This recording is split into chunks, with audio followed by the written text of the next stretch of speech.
Hello दोस्तों, आप सबका अपने यूट्यूब चैनल ग्रुप स्टडी में स्वागत है। आशा करती हूँ कि आप सब खुश होंगे, स्वस्थ होंगे। आज इस वीडियो में हम जो अभी तक हमने हिंदी भाषा और उसका विकास जो हमारी यूनिट 1 है उसके जितने भी टॉपिक किए हैं उसमें से जितने परीक्षा उपयोगी महत्वपूर्ण तथ्य रहेंगे वो हम इस वीडियो में करेंगे। अभी तक जो हमने लास्ट की वीडियो में किए हैं टॉपिक वो मैं आपको एक बार बता देती हूँ। हमने किया था हिंदी की ऐतिहासिक पृष्ठभूमि, जिसके अंतर्गत हमने किए प्राचीन भारतीय आर्य भाषाएं, मध्यकालीन भारतीय आर्य भाषाएं, पाली, प्राकृत, सौरसैनी, अर्धमागधी, मागधी, अपभ्रंश और उनकी विशेषताएं।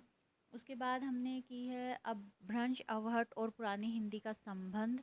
उसके बाद हमने किया था आधुनिक भारतीय आर्य भाषाएं और उनका वर्गीकरण।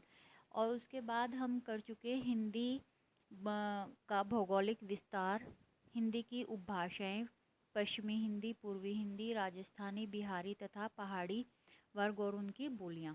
ये सब हम इस पहले की वीडियो में कर चुके हैं व्याख्या रूप में। अब उससे रिलेटेड हम कुछ महत्वपूर्ण परीक्षा उपयोगी महत्वपूर्ण तथ्य हैं उनको हम इस वीडियो में थोड़ा जानेंगे। तो चलिए स्टार्ट करते हैं।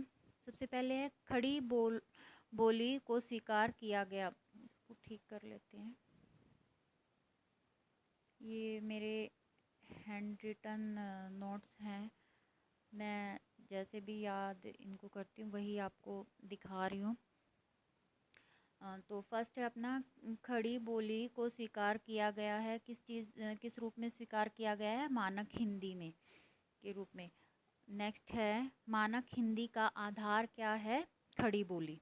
खड़ी बोली को किस रूप में स्वीकार किया गया है? मानक हिंदी में। मानक हिंदी का आधार क्या है? खड़ी बोली है।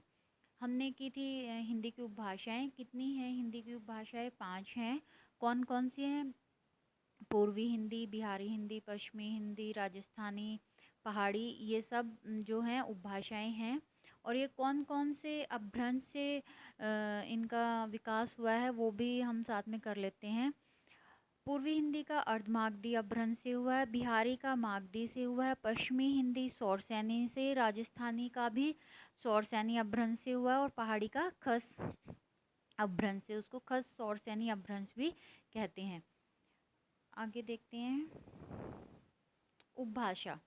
अब हमने ये तो जान लिया कि हिंदी की 5 उपभाषाएं हैं। उपभाषा की डेफिनेशन क्या है वो और देख लेते हैं। अगर किसी बोली में साहित्य रचना होने लगती है और उस क्षेत्र की बोली का विकास हो जाता है तो ऐसे में बोली न रहकर उपभाषा बन जाती है। ठीक है, अगर किसी बोली में साहित्य रचना होने लग जाती है तो वह और उस क्षेत्र में उसका विकास होने लग जाता है तो वह बोली न रहकर उपभाषा बन जाती है। जो क्रम रहता है हमारा वो क्या होता है? भाषा, उपभाषा और बोलियां। ये हमारा भाषा का क्रम है। भारत में 180 मिलियन से अधिक लोग हिंदी को अपनी मातृभाषा मानते हैं और 300 मिलियन लोग हिंदी को दूसरी भाषा के रूप में उपयोग करते हैं। नेक्स्ट हम देख लेते हैं। ये हम पिछली वीडियो में कर चुके हैं, ये बस मैंने बार बार याद करने के लिए इनको बना रखा है। इसमें हिंदी भाषा की बोलियां, हिंदी भाषा की जो उपभाषा है वो 5 हैं और बोलियां कितनी हैं? 18 हैं। जो उपभाषा थी वो कौन सी थी हमारी? पूर्वी हिंदी, बिहारी, पश्चिमी हिंदी, राजस्थानी, पहाड़ी। अब पूर्वी हिंदी की जो बोलियां हैं वो कौन कौन सी हैं?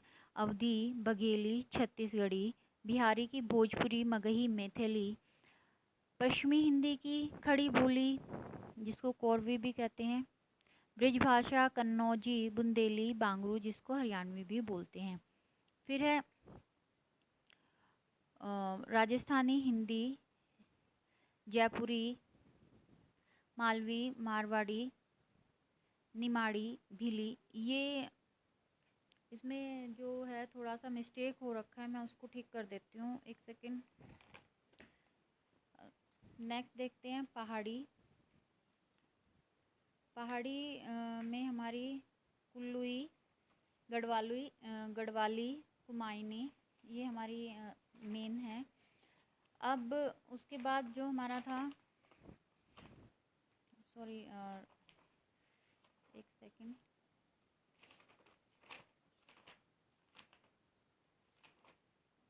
राजस्थानी हिंदी, इसमें हम अपना जो करते हैं निमाड़ी जो है उस ये, और एक सेकेंड,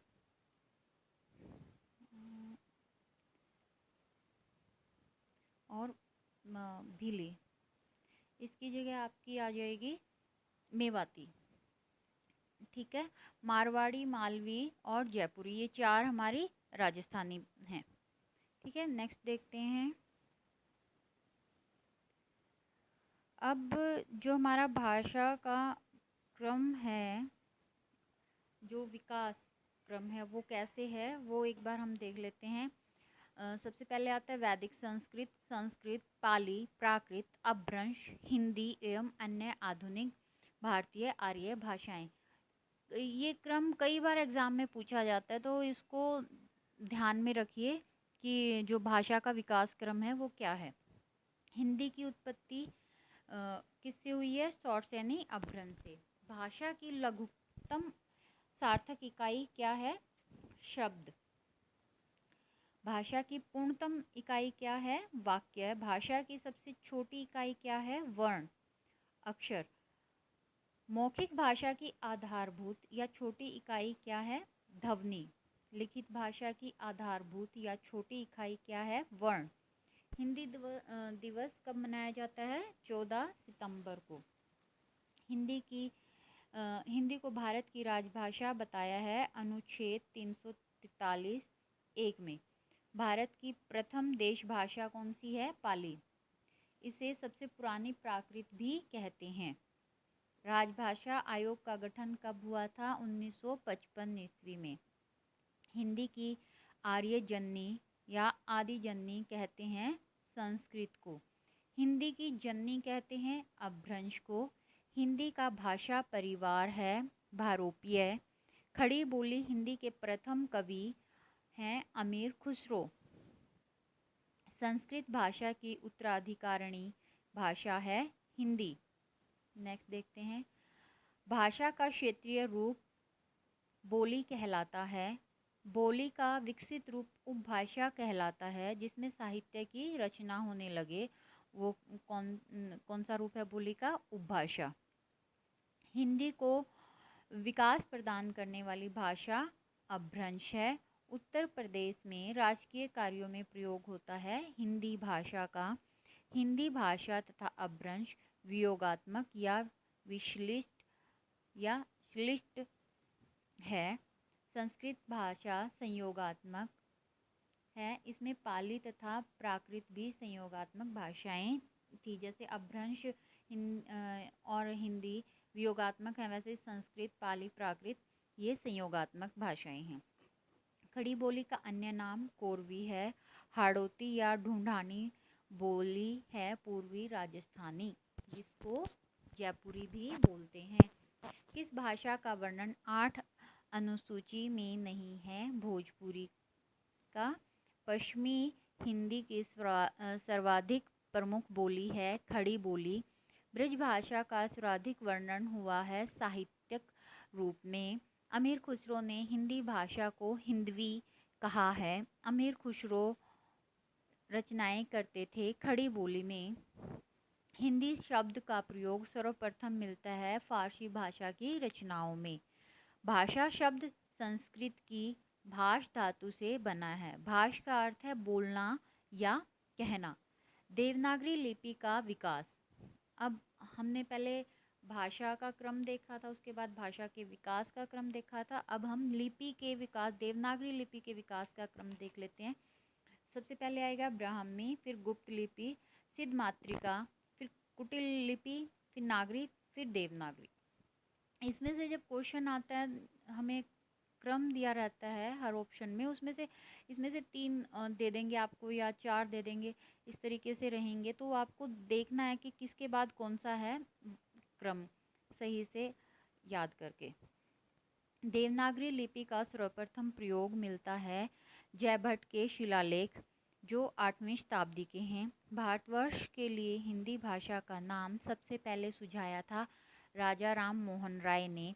तमिल, तेलुगु, कन्नड़, मलयालम बोलियां हैं द्रविड़ भाषा परिवार की। विश्व की लगभग 3000 भाषाओं को 13 भाषा परिवारों में बांटा गया है। जयपुरी बोली का स्थानीय नाम है ढूंढानी।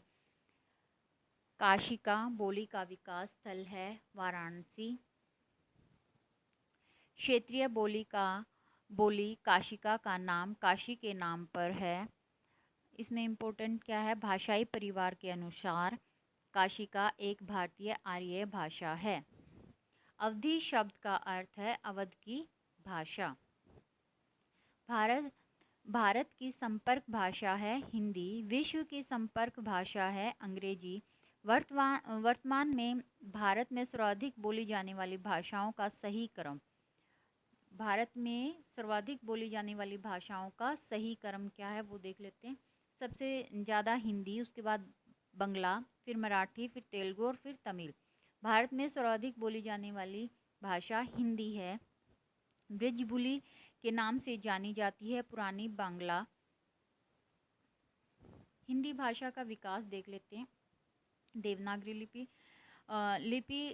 लिपि लिखित वर्ण संकेत होते हैं। हिंदी भाषा देवनागरी लिपि में लिखी जाती है। अंग्रेजी भाषा रोमन में। उर्दू भाषा फारसी में। यह लिपि दाएं से बाएं लिखी जाती है। देवनागरी लिपि को देख लेते हैं हम थोड़ा सा। यह एक भारतीय लिपि है। इसके अंतर्गत भारतीय भाषाएं तथा कुछ विदेशी भाषाएं लिखी जाती हैं। यह लिपि बाएं से दाएं लिखी जाती है। इसकी पहचान क्षैतिज रेखा से होती है जिसे शिरोरेखा भी कहते हैं। जो हम ये ऊपर लगाते हैं ना, जैसे ऐसे करके ये ऊपर जो कै के ऊपर अभी लाइन जो हमने लगाई इसको शिरोरेखा या क्षैतिज रेखा बोलते हैं। देवनागरी लिपि में लिखी जाने वाली प्रमुख भाषाएं हैं हिंदी, संस्कृत, पाली, मराठी, सिंधी, भोजपुरी, नेपाली, कोंकणी, कश्मीरी, मगही, बोडो, डोंगरी, मैथिली, संथाली, राजस्थानी, गढ़वाली, नागपुरी, अंगिका, खस एवं अन्य। अपभ्रंश से आधुनिक भारतीय आर्य भाषाओं का विकास। अब एक बार ये देख लेते हैं हम फिर से। हमने लास्ट वीडियो में भी ये किया था, एक बार क्वेश्चन रूप में देख लेते हैं। मराठी भाषा का विकास हुआ है महाराष्ट्री अपभ्रंश से। सिंधी भाषा का विकास हुआ है ब्राह्मण अपभ्रंश से। लहदा या पंजाबी भाषा का विकास हुआ है पेशाची अपभ्रंश या टक से। पश्चिमी हिंदी, राजस्थानी हिंदी, गुजराती का विकास हुआ है शौरसेनी अपभ्रंश से। पहाड़ी हिंदी का विकास हुआ है खस अपभ्रंश से, या आपको सीरीज में मिलेगा खस शौरसेनी अपभ्रंश। पूर्वी हिंदी का विकास हुआ है अर्धमागधी अपभ्रंश से। बिहारी, उड़िया, बंगला, असमिया का विकास हुआ है मागधी अपभ्रंश से। नेक्स्ट देख लेते हैं। वैदिक संस्कृत का दूसरा नाम छांदस वैदिकी है। वेद व उपनिषदों की भाषा वैदिक संस्कृत है। वैदिक संस्कृत की कुल ध्वनियाँ 52 हैं। ऋग्वेद, सामवेद, यजुर्वेद, अथर्ववेद चारों वेद वैदिक संस्कृत में लिखे गए हैं। ऋग्वेद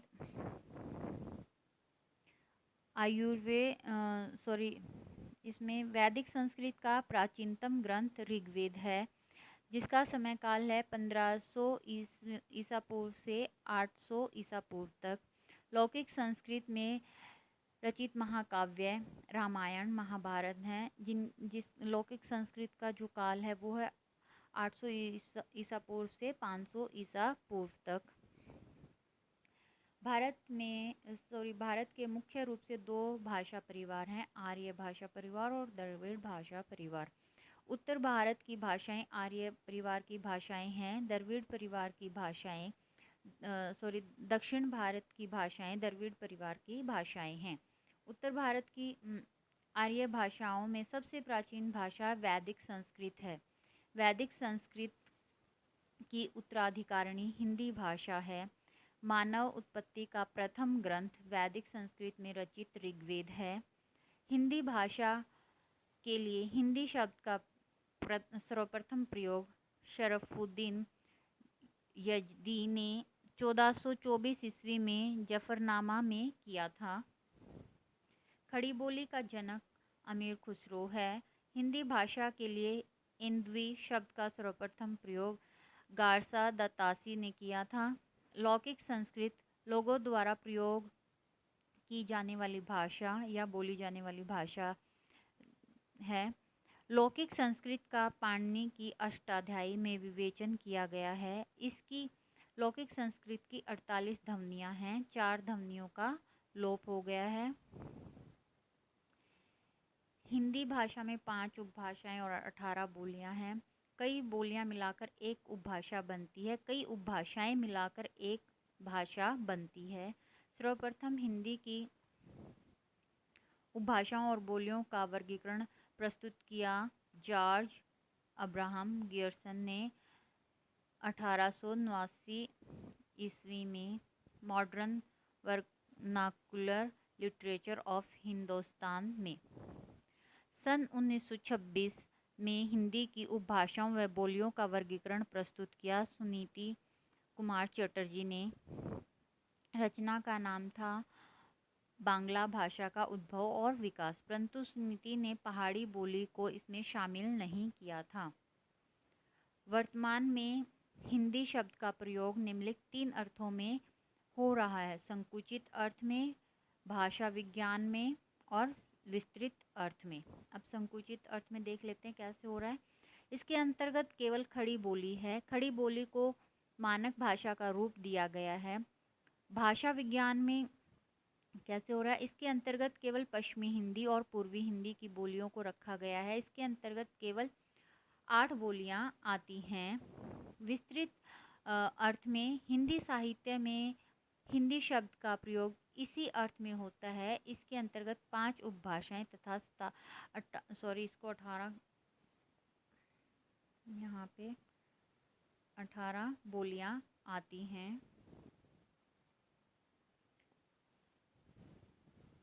आज की वीडियो में बस इतना ही।